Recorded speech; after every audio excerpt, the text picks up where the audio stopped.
आगे बढ़ेंगे। वज़ीर-ए-आज़म नरेंद्र मोदी और अमेरिकी सदर ने वर्चुअल मीटिंग में एक दूसरे से मुलाकात की। इस दौरान यूक्रेन के बहरान के अलावा जनूबी एशिया की तरक्की, इंडो पैसिफिक की सूरत हाल और दो तरफा ताउन पर बातचीत हुई। अमेरिकी सदर बाइडेन के साथ बातचीत के दौरान पीएम मोदी ने कहा कि हमारी पार्लियामेंट में यूक्रेन के मौजू पर तफसील से बात हुई है। हमने बूचा में शहरियों के कत्लेआम की मजम्मत की और मामले की मुनसिफाना तहकीकात का मुतालबा किया है। वज़ीर-ए-आज़म ने कहा कि हमें उम्मीद है कि मसला बातचीत के जरिए हल हो जाएगा।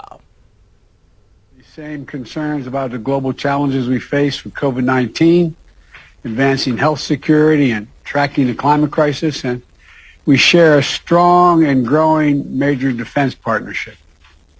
At the root of our partnership is a deep connection between our people, ties of family, of friendship, and of shared values. On that note, I want to welcome India's humanitarian support for the people of Ukraine who are suffering a horrific assault, including a tragic shelling in a train station last week that killed dozens of innocent children and women and civilians attempting to flee the violence.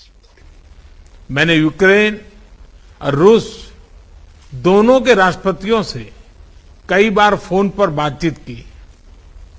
मैंने न सिर्फ शांति की appeal की, बल्कि मैंने राष्ट्रपति Putin को Ukraine के राष्ट्रपति के साथ सीधी बातचीत का सुझाव भी रखा।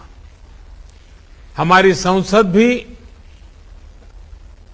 में भी यूक्रेन के विषय पर बहुत विस्तार से चर्चा हुई। हाल में बूचा शहर में निर्दोष नागरिकों की हत्याओं की खबर बहुत ही चिंताजनक थी। हमने इसकी तुरंत निंदा की और एक निष्पक्ष जांच की मांग भी की है।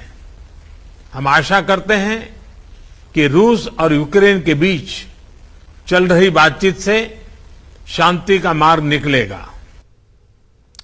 हिंद अमेरिका के दरमियान 2+2 मुज़ाकरात में शरीक होने के लिए वज़ीर दिफा राजनाथ सिंह वाशिंगटन पहुंचे। यहां पेंटागन में एक एजाजी तकरीब में अमेरिका के वज़ीर दिफा लॉयड ऑस्टिन ने राजनाथ सिंह का शानदार इस्तकबाल किया। दोनों लीडरों के दरमियान अलहदा से बाहिमी उमूर पर बातचीत हुई, जिसमें दिफाई टेक्नोलॉजी, ताउन, दोनों मुल्कों की फौजों के बीच ताल्लुकात और सलाहियत साजी पर भी बातचीत हुई।